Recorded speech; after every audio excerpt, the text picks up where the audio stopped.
अशी चिक मोत्याची माळ होती ग 30 तोळ्याची ग.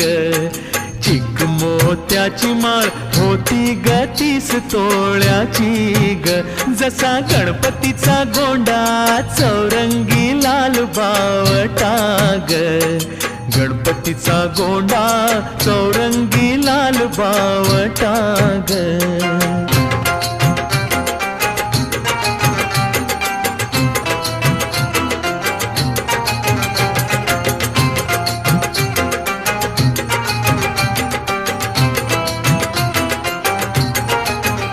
या चिकमाळेला रेशमी मौचार दोराग. या चिकमाळेला रेशमी मौचार दोराग.